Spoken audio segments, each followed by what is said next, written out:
A company's revenue earned from selling X items is given by the function R of X equals 530X, and their cost is given by the function C of X equals 1,430 plus 1.9x squared. We want to use this information to answer a series of questions. Our first question asks us to find P of X, which represents the company's profit from selling X items.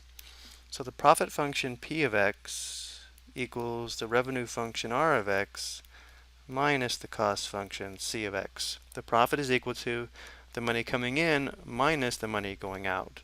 So in this case, we would have 530X minus the quantity 1,430 plus 1.9x squared. And now we'll clear the parentheses, so we have 530x minus 1,430 minus 1.9x squared. Let's go ahead and write this in descending order. So we have negative 1.9x squared plus 530x minus 1,430. This is our profit function. Now we're going to be solving a series of questions graphically, so for our next step, let's go ahead and graph this on the TI84 graphing calculator. So the first step is to enter the function, so we press y equals, enter the function in y1, which I've already done to save some time. The next step would be to adjust the window to get a nice view of the graph. And this can be challenging, and once again I've done this to save some time. Notice how I've changed the x-axis to go from negative 50 to 350, scaling it by 50s, and I've changed the y-axis, or the vertical axis, to go from negative 4,000 to 40,000 using a scale of 500s. Now if we press graph, notice how we have a nice view of our profit function. Our first question asks us to find the vertical intercept of our profit function, which would be where it crosses the vertical axis, which would be this point here. To do this on the calculator, we need to recognize that we'd have to find the function value when the input x equals 0. To do this on the calculator, we can press second trace for calculation.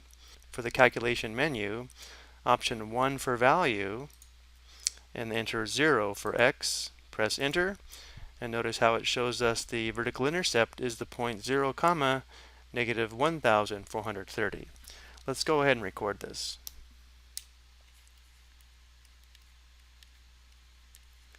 We should also be able to recognize that if we have a quadratic function in this form here, general form, the vertical intercept will always be the point 0, c, which in this case would be 0, negative 1,430. And that's because if we evaluate the profit function at 0, or evaluate p of 0, notice how we just have 0 plus 0 minus 1,430, giving us negative 1,430 as our vertical intercept. This also tells us that when the input, which in this case is the number of items sold, is 0, then the output or profit would be negative 1,430, so we'd have a loss. Which means if the company sells 0 items, they will lose $1,430. We don't include the negative here because we already indicated it's a loss. Next, we're asked to determine how many items must be sold to maximize the profit, and we're asked to round to the nearest whole number. So going back to our graph, the maximum profit occurs up here at the vertex, and it would be the x-coordinate of the vertex. Because the vertex is a high point, to find the coordinates of this point on the calculator, we press second trace, option 4 for maximum, and now we're going to be asked for left bound and right bound. We want to move closer to the vertex but remain on the left. Notice right now the cursor is over here on the far left. So we'll press the right arrow or hold it down and get closer to the vertex, maybe somewhere in here, but still to the left. Press enter. Right bound, move to the right side, maybe somewhere over here, enter, and enter one more time.